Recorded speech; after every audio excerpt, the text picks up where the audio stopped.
Here we are in assignment 1. So most of you are familiar with the MOP. Mine's on physics. You need to get at 4. Here are the instructions if you've forgotten how to do all that. And you record your success codes here. So you need to get that set up. The assignment's due in a few days, so make sure you get that app and get these done. Then there were questions on the syllabus. You're familiar with all that. You know where the syllabus is. Questions on the properties of charge, like about conservation of charge and quantization of charge. You can get all that out of the video. I won't pause for that. This is a multiple choice correct answer selection. I'll let you sort through that. I'm going to start with 6 and 7 and go from there. So if you haven't already done it, well, let me just orient you here. So the 6 is for figure A, and so there are 3 charges in a line, and each charge is given in its relative size here, and the value of Q is down here. So this has a value of positive Q, so it's positive that amount. And this is the same charge, and this is a negative 2Q, so it's negative, and it's 2 times that amount. That's how it works. And then you have to calculate the force on the first charge, the force on the second charge, and the force on the third charge. And the force on the first charge is the sum of 2 vectors. The force on this charge 1 due to the action of this charge and due to the action of this charge. So we would start this, if we were doing it out, by drawing a free body diagram of Q. So let me show you, see if you can do that. Draw a free body diagram of Q and see if it agrees with what I do. So your free body diagram should look like this, and let's pay attention to the detail. So this is the force on charge 1. And remember, it's a free body diagram, so I'm not showing the other charges. I'm not drawing vectors on the other charges. It's just the free body, charge 1. The force exerted on 1 caused by 2 is an attractive force, and so I draw it here in this direction. It's from the figure that we get that this is in the positive x direction, or the positive I hat direction, right? Remember the IJK notation, and if you don't know that, you should get in touch with me and we'll review it. And then the action of charge 3 on charge 1, this is repelling. These charges are both positive, but the force on 1 is a negative direction because it's a repulsive force. We get that from the diagram. And I drew it smaller. Well, this charge is only half of that. So right away, this force should be twice as big. And it's further away. So actually, I've drawn this a little too big, or this should be much bigger. This should be more than double the size of this force. We can tell just by looking at the figure and thinking about the physics. So if we were to scroll down, I can see that it's either figure 1 or figure 3, which we can't quite see. So anyway, we'll figure that out later. Okay, so that's the free body diagram.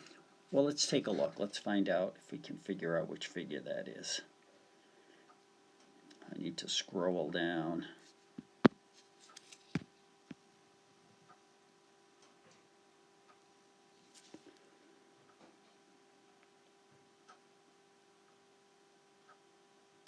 I would guess it's figure 3, but it's hard at this point. After we get all the values for all 3 forces, we'll better be able to distinguish. Both figure 1 and figure 3 have the positive force bigger than the negative force I think it's even bigger. I'm going to guess it's 3, but we'll find out after we finish the problem. So let's go back and now do this calculation. Okay, we're going to do the f. We have to calculate f of 1 on 3 and f of 3 on 1 and f of 2 on 1. And we got to get these numbers. And the numbers we're going to put in, remember, the f, this one is positive, so this would be a positive number in the positive I-hat direction. This is negative. The 1, 3, we'll put a negative number in here. Because it's in the negative I-hat direction, and so when we add these two numbers, it's going to end up being positive because the positive force is bigger. Why don't you actually try and get those numbers, and then I'll do one, and you can come back and check. Okay, I created some space to write, so I had to move the thing out of the way. So the force of 2 on 1 is going to be, using Coulomb's law, is going to be K times each charge divided by the separation between the charges squared. So for 1, 2, K is 9. If we want 3 significant figures, we can use the 8.99. But for now, I want 2 significant figures, so I'm just going to use the 9. You can use 8.99, it'll be fine. And the Q1 was just one positive charge, and so we're taking the absolute value anyway, so we don't care about the sign. It's 1.5 times 10 to the minus 6 coulombs. You have to put it in coulombs, not microcoulombs. And Q2 was negative, but again, we're just taking the absolute value, and it's double the 1.5, so that's 3.0 times 10 to the minus 6 coulombs. And if you go to the figure and look, you'll see the distance between 1 and 2 is 5 centimeters or 0.05 meters, and that has to be squared. So I'm going to leave it to you to do this calculation. And this is a positive number, so it's positive I-hat. How do I know that? I know that from the free body diagram. Now, if we go to F13, we know from the diagram it's negative. And what will be different? Well, the K will be the same. The Q1 will be the same. But now we'll have Q3. So Q3 is not 3 times 10 to the minus 6. It's just, again, 1.5 times 10 to the minus 6. You can see that in the figure. And the distance now, if you go and look at the diagram, the distance is 8 centimeters. So this number would be changed to 0.08 meters. It would have to be squared. And that would give you F13, and that will be negative. So the first number subtracted from the second number will give you the final result for F1. It will be in the positive I-hat direction. So what we just did, going back to the figure, is we just did this one. We didn't actually finish it. We didn't get the numbers. I'm leaving that up to you. But you put the positive number for F12 in here, and the negative number for F13 in here, and then you add them, with this being negative, and you get the final net force, right? It's a vector. And once you've done all of these, and you look at the relative values, you'll be able to figure out which free body diagram goes in which box by looking at the values and comparing it to the lengths of the arrows. Okay, so F2 is the same thing, only when you go to 2, let's draw the free body diagram for 2. Okay, why don't you do that? This is important. Notice I'm doing the free body diagram, so I take the charge and I take it free of the diagram, and I show only the forces acting on 2 because we're trying to find the force on 2.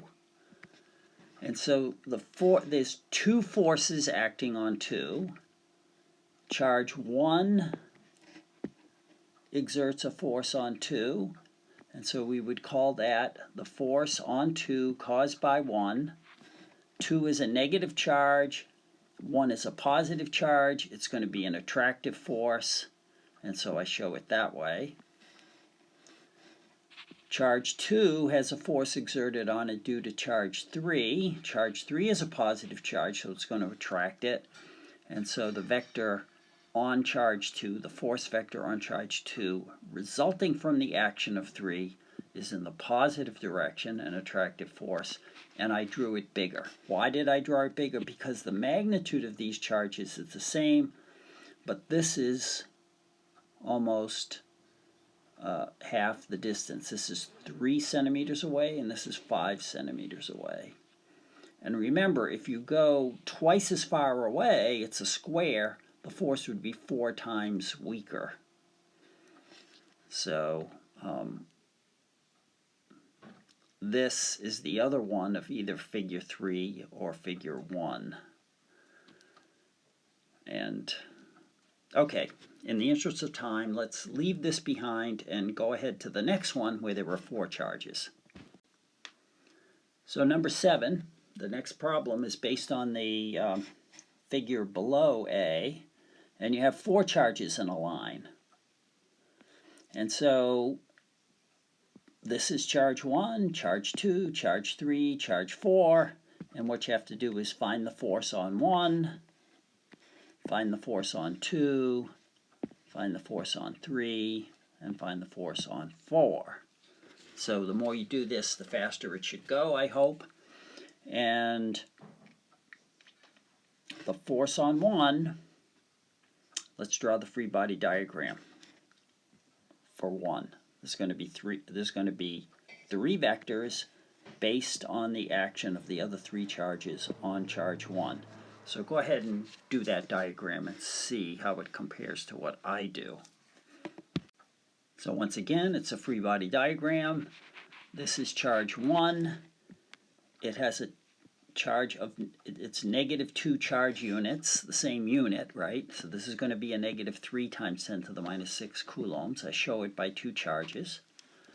And one by one, I look at the forces. So what's the action of 2 acting on 1? The force on 1 caused by 2. It's an attractive force, so it has to be this way. And then the force on 1 caused by 2, this is 3 times bigger charge. It's an attractive force, right? This is 3 times bigger charge, so the force would be 3 times bigger, but it's further away, so I'm guessing it's only a little bigger, or about the same size. And so this is the force on 1 caused by 3, both in the positive direction. The 4th charge is a negative charge, so it's going to repel it. This is smaller charge and quite far away, so I drew it in the other direction and fairly small compared to these 2. And that's the force on 1 exerted by or caused by charge 4. So from the figure, we know that F12 is going to be a positive number, F13 is going to be a positive number, and F14 is going to be a negative number. And when you add all those together, that will be the result in the I-hat or x direction. And you can see from the figure it's going to be a fairly large positive number because we have 2 big positive numbers and just a very small negative number. Let's see if we can identify which figure it is below. Let's take a look. So in this case, I'm pretty confident that it's going to be figure 4 because we have 2 forces that are about the same length and fairly strong, and 1 force that's quite weak in the opposite direction, and none of the other diagrams match that description. So that must be the diagram. So when you go to do the calculations, just repeat what we did in the last problem, but you have to do it 3 times for each one and get the total to get the total force on each of the 4 charges. The next 2 questions are 8 and 9. Let's go over the physics that you need to know to be able to answer those 2 questions. Let's start with 2 equal charges of the same magnitude and the same sign. And now I'm going to give you a third charge. I'm going to give you a third charge. It could be any size. We'll just make it the same size. Where can you put that third charge so that it won't move? So see if you can answer that question. Okay, the answer is it'll go exactly in the middle because the repulsive force of the charge on the left will balance the repulsive force on the charge on the right. Because the charges are equal, the distance has to be equal, and those 2 forces will sum to 0, and the net force on the charge would be 0. Any other place you put it, the forces are not going to cancel. Okay, now let's replace this with a bigger positive charge. Where will that go so that the forces will cancel and the charge won't move? Well, the answer is the same place, because the fact that it's a bigger charge just means that these 2 vectors become 4 times bigger and they still cancel. Okay, supposing instead I give you a little charge which is negative. Now where is it going to go? There's the figure. Where will you put the negative charge? Think about it, answer it, then come back. Guess what? It's in the same place again. You'll put the negative charge at the center, and now the charge on the left will attract it, and the charge on the right will attract it, and the way it'll cancel is if it's right in the middle. And if I made the charge 3 negative charges, it would still go in the same place. So there's something special about this midpoint that we'll see next week. It's the place where the electric field is 0 and there's no force on any charge that you put there. That's a very special location. Okay, now let's change the problem again. Now we have Q1 and Q2. These are fixed, right? That's always been the assumption. These charges aren't free to move. Should have mentioned that. And now we have this charge that we're going to pick up, and we want to place it someplace where the net force will be 0 or where it won't move if we put it exactly in that place. So see if you can find the place. Okay, I hope you figured it out. You're not going to put it in the middle, right? Because if you put it in the middle, the repulsive force of this charge would be 4 times stronger than the repulsive force of that charge, and it won't be in the middle. So what did you do? You slid it over here, hopefully, and you correctly placed it right here so that this repulsive force from the one on the right is in this direction. This repulsive force will be equal because it's closer. And since this is 4 times bigger, right? Since this charge is 4 times bigger, this is going to be 1/3 of the way and 2/3 of the way, right? So if this were a distance of 3, this would be a distance of 1, and this would be a distance of 2. And since it's twice as far away, inverse square, right, it's going to be 4 times weaker. And so this is the position where the force will be 0.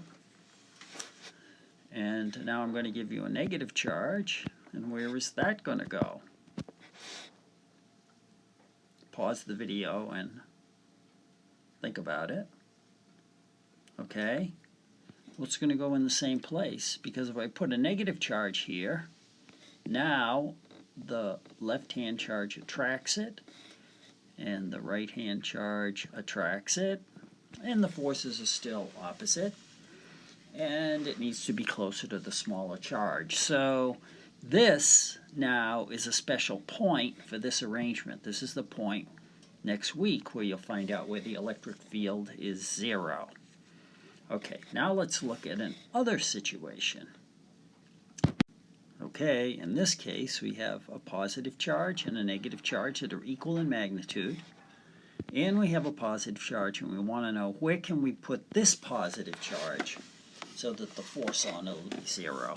So see if you can find a place to put the positive charge where the force will be 0. Did you try? Well, you didn't find a point, did you? Or if you did, you're wrong. There is no point. If we put this positive charge in the middle, like we did the other case, right? If we put it in the middle, then the charge on the left repels, and the charge on the right attracts, and those two forces can't cancel. And of course, if we put it anywhere up here, the forces are going to be at angles, and they'll never cancel. So what if we put it over here? Now the negative is attracting, and the positive is repelling, so maybe they'll cancel. But unfortunately, since we're closer to this charge, this force is going to be bigger than that because we're too far away. And if you go over this side, the repulsive force will be that way, and the attractive force from the negative charge will be weaker, and they'll never cancel. So in this case, there is no point. All right, next situation. Okay, now we have two fixed charges that are opposite in charge, like we had, but they're not equal in magnitude. And now we have a positive charge. And there is a point this time, so see if you can find what that point is. And if you remember the inverse square law and what we did, see if you can find exactly where it should go without doing any calculation. This is a good game for you. Okay, if you put it in the middle, it doesn't work. If you put it over here, it doesn't work because it's closer to the bigger charge. You have to put it over here. But where over here? You have to put it such that this distance is equal to this distance. So that doesn't look equal, does it? I should move it this way, right? So that those two distances are equal. And so the bigger charge, the charge that's 4 times bigger, is twice as far away, inverse square, right? Twice as far away, the force is 4 times weaker. So this repels it. I can't draw it, but it gives you a force to the left, and this is attracting it. And so in this situation, this charge will be 0. I'm going to redraw it and give you one more example. Okay, we start with the same single positive, the negative charge is 4 times bigger, and now we have the movable charge, the charge that we're going to try and place where the force is 0, is negative. Where's it going to go? Okay, pause the video, see if you can get it. Well, it turns out it's the same thing, right? This charge has to go here, such that this distance, I didn't quite get it right again, and this distance are equal. So if this were 15 centimeters, then you would place it to the left 15 centimeters, and then the negative charge would be 15 centimeters from the positive charge, and it would be attracted this way with a certain amount of force. But it would be 30 centimeters, twice as far away, from the negative charge, which is 4 times bigger.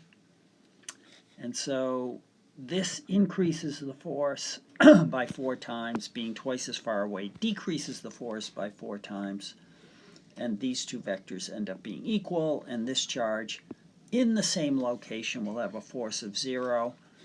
So this is, again, a special point. This is the point where any charge placed here, any charge of any sign or magnitude, will experience a force, a net force of 0, and won't move. And so we say, next week you'll see this is where the electric field is equal to 0. So I'm kind of prepping you for next week.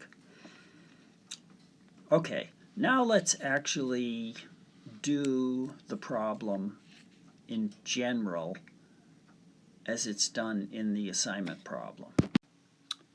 So problem 8 is two charges of the same type. It doesn't matter whether they're both positive or negative. And so we have Q1 and Q2, and they can be any magnitude either. And so they are of the same type.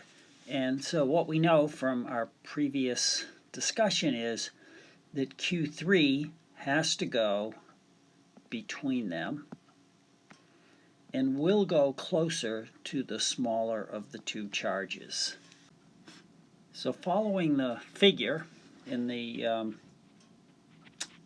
assignment, we call, this is the distance we're trying to find. We're going to call that x. How far should it be from Q1?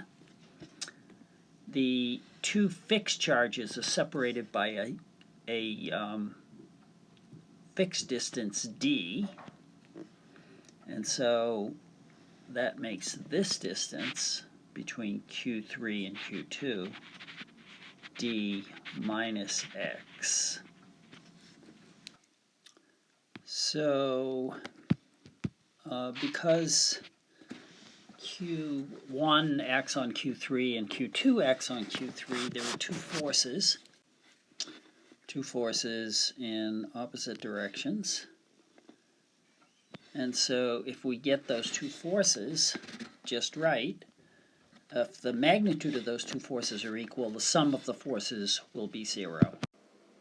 So the magnitude of the force of 1 on 3 would be k Q3 Q1 over the distance between Q1 and Q3, x squared. So we want that magnitude of that force to be equal to the magnitude of the other force, which is k Q3 Q2 over the distance between those two charges, which is d minus x squared. And now you just want to solve this algebraically. And the best way to do it is to cancel common factors. In other words, divide through by k.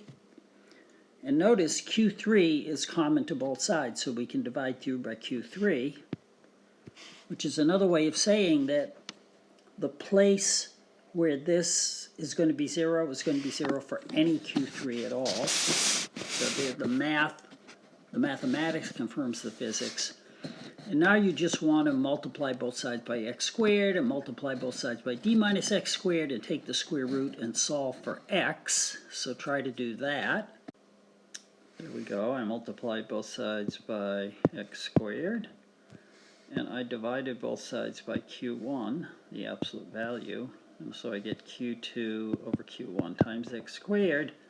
And then I multiply both sides by this bracket. And it ends up this way. And now just take the square root of both sides and solve for x and see what you get. And the rest is just algebra. So when I take the square root of both sides, I get d minus x. The square root of Q1 over Q2, that's the absolute value, I didn't write that, and the square root of x squared is x. And yes, it should be plus or minus, but I'm just taking the plus values for now. And then I add x to both sides. That goes to 0. I add x to this side, and then I factor the x out. When I factor x out, I'm left with the square root of Q2 over Q1 plus 1. And so the last step is just that the x equals the d divided by that bracket. That's the final solution, and that will work for any situation where Q1 and Q2 are the same sign, either both positive or both negative. And you can see, in the case, you could just test this. In the case where Q1 is equal to Q2, you're going to have the square root of 1, and the square root of 1 is 1, and so you'd have 2x, and so x would be d divided by 2. And that makes sense, right? Because if the two charges are equal, then the place where the charge should go would be right exactly in the middle of the two charges. Okay, so it's a similar situation for the other case where you have the charge outside and d plus x. It's the same process. I'm not going to run through that. I'll let you do that on your own. That's question number 9. And then we can move on from there. So problem number 10, we have a situation where vectors are not in the same direction. So we have an equilateral triangle where the three charges are the same sign and the same magnitude. They're fixed in place, but they're all repelling each other. And so if we focus on the force on charge 3, it's going to be repelled by charge 1. This is charge 1, repelled by charge 1. This must be charge 2. The 2's not showing up. And because of the symmetry, we can see that when we add these two vectors, the x components are going to cancel and the y components are going to add. And so the sum of these two vectors is going to be a vector along j hat. So we need to find each force and the y component of each force and add them. So let's do that. So this vector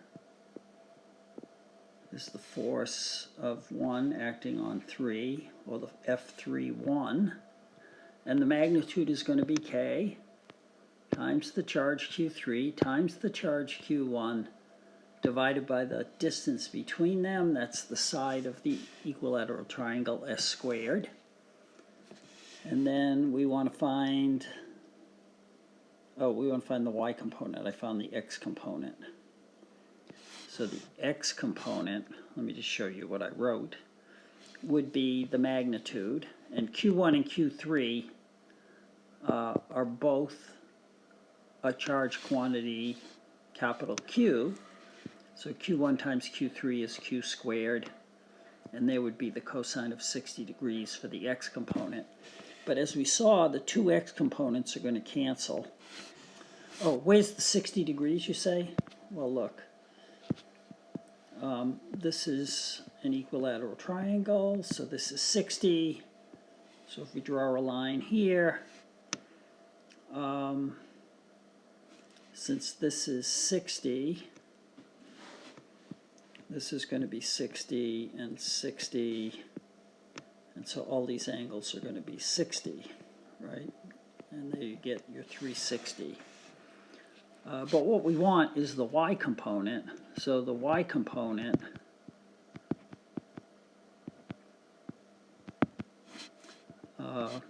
would be the same thing, kq squared over s squared sine 60.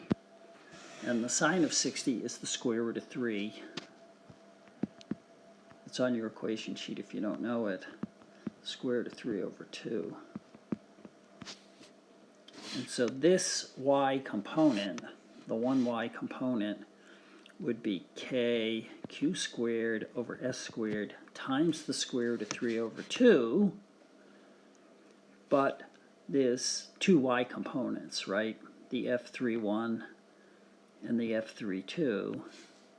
And so if you take the square root of 3 over 2 plus the square root of 3 over 2, the final answer would be the square root of 3 times k q squared over s squared. Should I write that out for you? Hopefully you can follow this, right? The k q squared over s squared was the magnitude. times the sine of 60 gave us the y component. Sine of 60, not theta, sine of 60 is the square root of 3 over 2. You can check that out. And so the total force, the sum of these two vectors, the total force on F3 is, because the x components cancel, is just the sum of the two y components in the positive j hat direction. And so that's the square root of 3 kq squared over s plus the square root of 3 over 2 kq squared over s. And so when you add those together, you get the square root of 3 times kq squared over s squared. I might have said it wrong the first time, okay? All right, that takes care of that one. Now we move on to number 11. And we now have a square with 4 charges, and we want to find the net force on Q1, one of the 4 charges at the corner. But if we read the instructions, we see that Q1 and Q3 are negative 2Q. Q1 and Q3 are negative Q2, if you can read this, and Q2 and Q4 are positive Q. So let's show that in the diagram.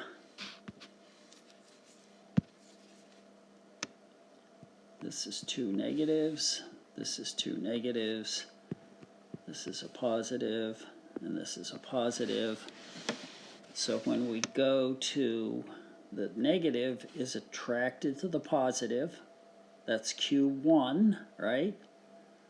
That's the force of 4 on 1. And this vector going down is Q1 being attracted to Q2. And this one is Q3 repelling Q1. So we have to add these 3 vectors. So just looking at it quickly, you can see Q1 has no y component. Q14 has no y component. Q12 has no x component. And Q13 is at an angle of 45 degrees. It's going to have a y component and an x component. So we got to add all that together to get the net charge. All right, should I write it out for you? Okay, try to follow this. So I'm going to find the x component and the y component of all 3 forces, of all these 3 vectors. And I'm starting with, whoops, I did it wrong. F, the force of 2 acting on 1. And so Q1 is a negative 2, so we have K, Q1, Q2. Q1 is a negative 2, Q2 is a positive 1, we're just using absolute values. So Q1 times Q2 is 2Q squared. I'm leaving the negative sign out, right? 2Q times 1Q is 2Q squared, and the distance is the side of the square s squared. So the magnitude of this vector is 2 in the negative direction. I put it in the wrong box. Let me fix that. Yep, so for that vector, the F12, the x component is 0 because there is no x component, and the y component is in the negative j hat direction and it has a coefficient of 2. I'm leaving out the k, the q squared, and the s squared because that's going to be part of all of them. By analogy, see if you can stay with me. If I go to this one, it's going to be the same thing. It's going to be k times negative 2 times negative 2q times q, that's 2q squared again, times k times s squared. So this vector is the same length, the same magnitude as this one, but it has no y component. So the y component is 0, and the x component is also in the negative I hat direction. So it's negative 2 times, right, k q squared over s squared. The last one, let me clear up the screen and do the last one. So now I'm finding the magnitude of this vector.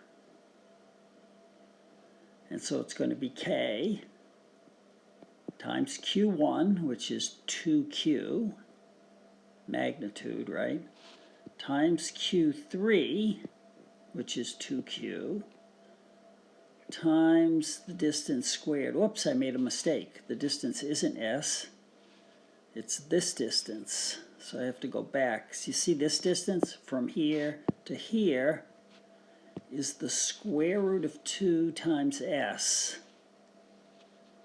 And so this distance is actually 2s squared. Let me just pause for a minute. Okay, you can replay the video, right? The force is k times one charge times the other charge times the distance between them. And this distance, I can explain this later, this distance is not s, that's s.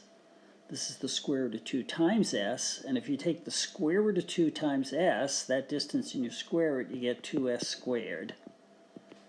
And so there's another 2 here. Let me fix this. So you're dividing by 2. So this coefficient should be 2. So that's the magnitude of this vector, but we need its x component and its y component to add them. And this angle, should be clear, is 45 degrees, and so you have the sine and cosine of 45 degrees, and the sine and cosine of 45 degrees is the square root of 2 over 2. So when you multiply this by the square root of 2 over 2, the cosine of sine of the 2's cancel. And so the magnitude of the x component and the y component, both positive, are the square root of 2 and the square root of 2. And they're both positive. So now we have to sum all these together. The square root of 2 is smaller, right, 1.14 than 2. And so the square root of 2 minus 2, and this is the square root of 2 minus 2. And in terms of a number, that comes out to be something like 0.58 something, and negative. All right. So one more time with the figure clear. If this distance is 1, if you have a square of side 1, then this is the hypotenuse. So it's 1 squared plus 1 squared square root. That's the square root of 2. So if this is 1, this is 1, this is 1.414.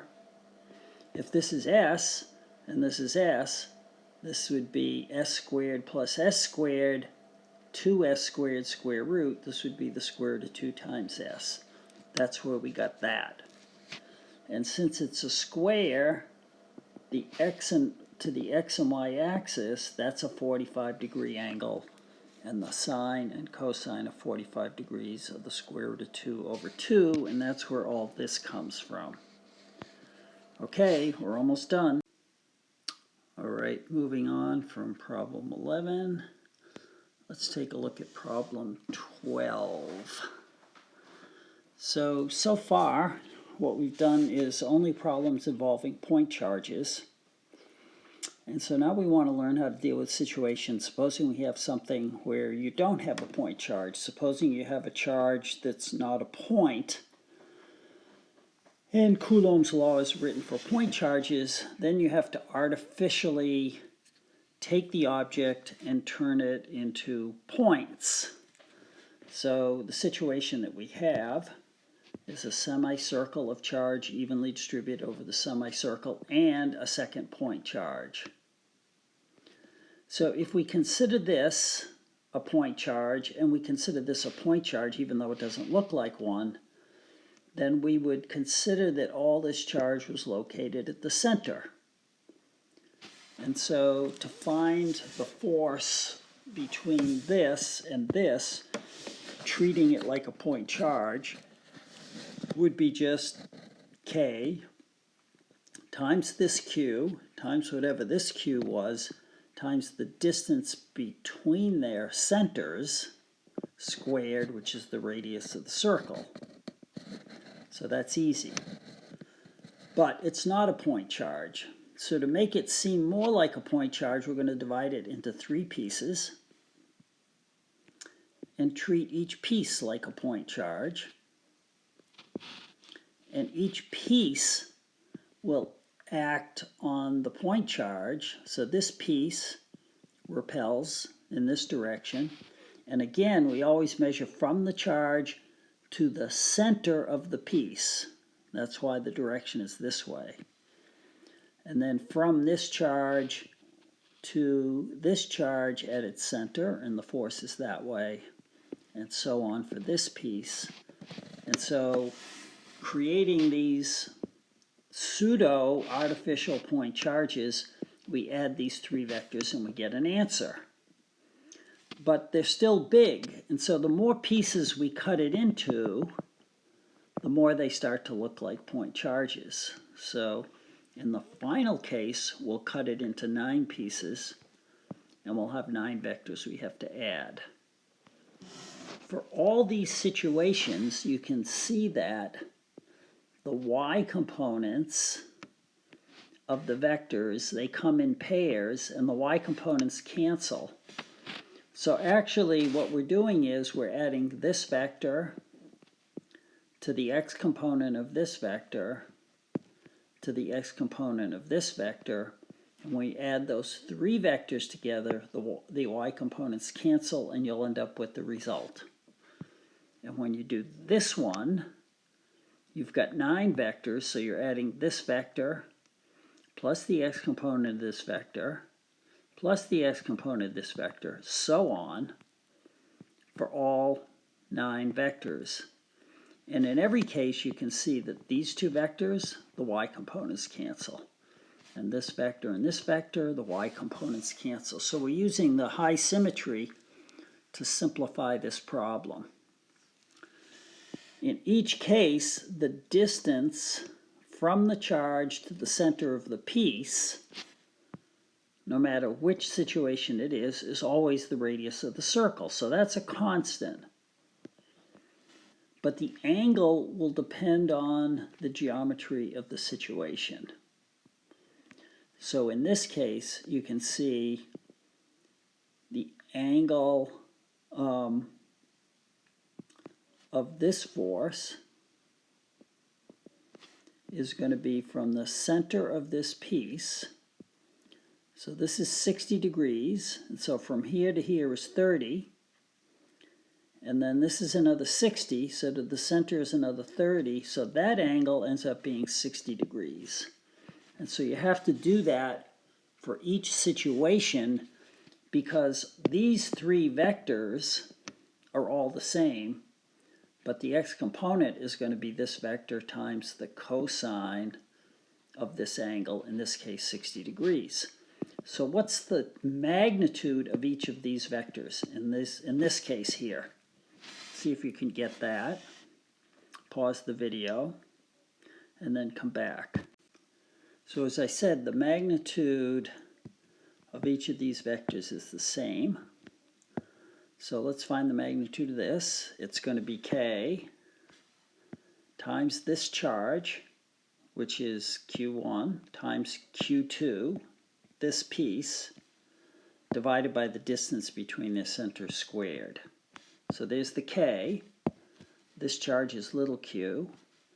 This total charge is the big Q, capital Q, but there's only 1/3 of it here. So it's 1/3 big Q over r squared. And so if we pull the 1/3 out, we would have 1/3 K little q big Q over r squared. And these three vectors all have the same size, 1/3 K little q big Q over r squared. But this, to get the x component, you have to multiply by the cosine of 60, which is 1/2. So when we add these three pieces, we're going to have 1/3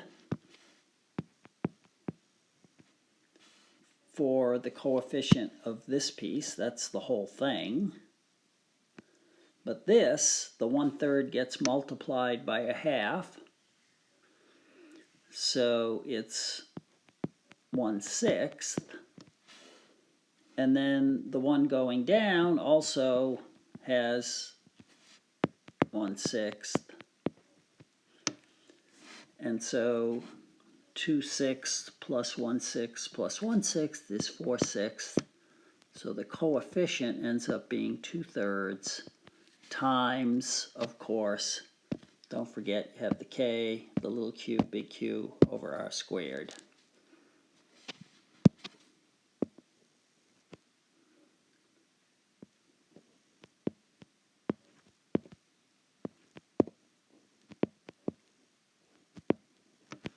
And remember, when we did it as if it were a single charge, we get a coefficient of 1. And so it's less, which is not surprising. Now when you get to do the 9, you're going to have to add 9 numbers. And the middle one is going to be K, the magnitude is going to be K, little q. Now it's going to be 1/9 of the charge, because you get 9 pieces, divided by r squared. That would be that piece. But then you've got 8 other pieces where you have to multiply by the cosine of whatever those angles are, and you're going to have to figure that out. Okay, if you have trouble, you'll have to get in touch with me or one of the tutors. I'm going to post the table of contents at the end, so that if you just want to watch parts of this video, you'll have a table of contents at the end of the video. Okay, here's the table of contents for this video. These are the problems that I did. These are the approximate start times in the video, so that if you're looking for a specific problem, you can go there without having to scroll through the entire video and just watch that particular problem.